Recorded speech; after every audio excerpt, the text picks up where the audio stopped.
একটা ছোট শহরে সজীব নামের এক ছেলে থাকত। ছেলেটা ছিল অসম্ভব মেধাবী। ওর মধ্যে এত সম্ভাবনা ছিল যে ও চাইলে যে কোনো কিছু করতে পারত। ওর বড় একটা স্বপ্ন ছিল, ওর ডাক্তার হবে। সবকিছু একদম ঠিকঠাক ছিল, লক্ষ্যও পরিষ্কার। কিন্তু ওর জীবনে একটা বড় সমস্যা ছিল, নিজের মনটাকে ও কিছুতেই বশে আনতে পারত না। সজীবের মনটা সব সময় অস্থির থাকত। পড়তে বসলেই মনটা ছোটাছুটি শুরু করত, একবার ফোনের দিকে, একবার ফেসবুক বা ইউটিউবে, আবার কখনো কল্পনার রাজ্যে।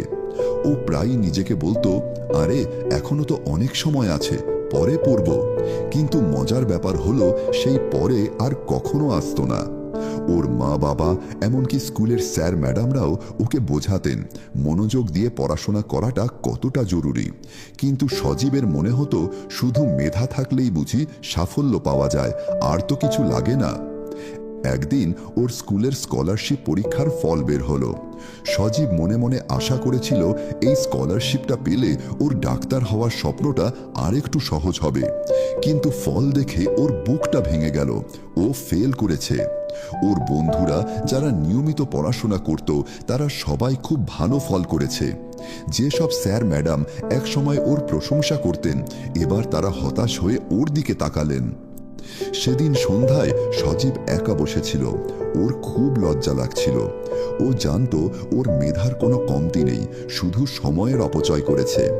ওই মুহূর্তে ওর মনে হলো শুধু বুদ্ধি দিয়ে কিছু হয় না, নিয়মানুবর্তিতা না থাকলে কোনো সাফল্যই আসে না। এর পরপরই ও সিদ্ধান্ত নিল নিজেকে বদলাতে হবে। তাই ও একজন শিক্ষকের খোঁজ করল, যিনি শুধু পড়াতেন না, কিভাবে নিয়মানুবর্তিতা তৈরি করতে হয় সে ব্যাপারেও সাহায্য করতেন। মোশাররফ স্যার ছিলেন একজন অভিজ্ঞ শারীরিক শিক্ষার শিক্ষক। তিনি শুধু শরীর চর্চা নয়, ছাত্রদের মনোযোগ আর শৃঙ্খলার ব্যাপারেও খুব কাজ করতেন।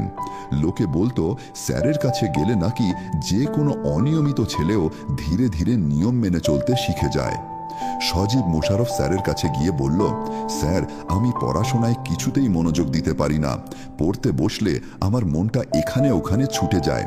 কি করলে মনোসংযোগ বাড়াতে পারবো? মোশাররফ স্যার হালকা হাসলেন। তিনি বললেন, মনকে নিয়ন্ত্রণ করাটা খুব সহজ নয় সজীব, চল তোমাকে একটা জিনিস দেখাই। তিনি সজীবকে নিয়ে স্কুলের খেলার মাঠে গেলেন। একটা খেলার সরঞ্জাম রাখার ঘর থেকে একটা খেলনা ধনুক আর তীর বের করলেন। মাঠে একটা বোর্ড বসিয়ে তিনি বললেন, এই বোর্ডটার ঠিক মাঝখানে যদি তীরটা লাগাতে পারিস তাহলে বুঝবো তোর কতটা মনোযোগ আছে। সজীব তীর ছুড়ল, কিন্তু সেটা লক্ষ্যের বাইরে চলে গেল।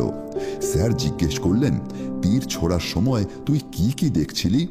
সজীব জবাব দিল, আশপাশের গাছ, মাঠ আর ওই বোর্ডটা।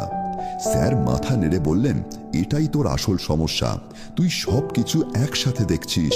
দেখ, একজন ভালো অ্যাথলিট শুধু তার লক্ষ্যটা দেখে, আর কিছু নয়। স্যার আরো বললেন, সজীব, তোর মন এখন চারপাশের সব কিছু নিয়ে ব্যস্ত, যেমন ফোন, সোশ্যাল মিডিয়া, ইউটিউব। তুই যদি জীবনে সফল হতে চাস তাহলে পড়ার সময় শুধু তোর লক্ষ্যটাই দেখতে হবে, আর কিছু নয়। সজীব কথাটা বুঝতে পারল, কিন্তু জিজ্ঞেস করল, স্যার, আমি তাহলে কোথা থেকে শুরু করব? কিভাবে নিজেকে শৃঙ্খলায় আনব? মোশাররফ স্যার বললেন, শোন, আমি তোকে 4টা সহজ নিয়ম বলছি, এগুলো যদি মেনে চলতে পারিস তাহলেই হবে। 1. চিন্তা নিয়ন্ত্রণ। যখনই তোর মন অন্যদিকে যাবে, নিজেকে মনে করিয়ে দিবি, এখন আমার পড়ার সময়, এখন মনোযোগ দিতেই হবে। 2. রুটিন তৈরি।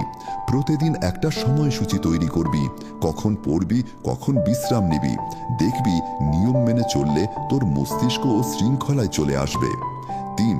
মনোযোগ নষ্ট করার জিনিস দূরে রাখ। ফোন, টিভি, অপ্রয়োজনীয় অ্যাপ, এসব তোর সময় কেড়ে নেয়। পড়ার সময় এই জিনিসগুলো নিজের থেকে দূরে রাখবি। 4. নিয়মিত চর্চা। কোনো কিছুই একদিনে হয় না, প্রতিদিন ছোট ছোট অভ্যাস গড়বি, এটাই মানসিক শৃঙ্খলার আসল চাবিকাঠি। স্যারের কথাগুলো মন দিয়ে শুনল। সে নিজের জন্য একটা কঠোর রুটিন তৈরি করল। পড়ার সময় ফোন বন্ধ করে রাখত। মন যখনই এদিক ওদিক যেত, সে নিজেকে মনে করিয়ে দিত, আমার লক্ষ্য ডাক্তার হওয়া। প্রথম দিকে ওর খুব কষ্ট হচ্ছিল, কিন্তু ধীরে ধীরে ওর মনোযোগ বাড়তে লাগলো। এক সময় ও কয়েক ঘন্টা একটানা পড়তে পারত। কয়েক মাস পর ও আরেকটা গুরুত্বপূর্ণ পরীক্ষায় বসলো। এবার ও শুধু পাশই করল না, পরীক্ষায় প্রথম স্থান অর্জন করলো। সজীব জানতো এটা শুধু ভাগ্য বা মেধার ফল নয়, এটা তার নিয়মানুবর্তিতা আর মনোযোগের শক্তির ফল। বছর খানেক পর যখন সে শিক্ষাবৃত্তি নিয়ে মঞ্চে উঠল, তখন ওর মোশাররফ স্যারের একটা কথা মনে পড়ল। মন একটি বুনো ঘোড়ার মতো, যদি তুই ওকে নিয়ন্ত্রণ না করিস তাহলে সেটা তোকে যেদিকে খুশি টেনে নিয়ে যাবে, কিন্তু যদি তুই ওকে প্রশিক্ষণ দিতে পারিস তাহলে সেটাই তোকে তোর গন্তব্যে পৌঁছে দেবে। সেই দিন থেকে সজীব একটা নীতিকে আঁকড়ে ধরল, নিজের মনকে শৃঙ্খলায় আনো, দেখবে সাফল্য তোমার পেছনে ছুটবে।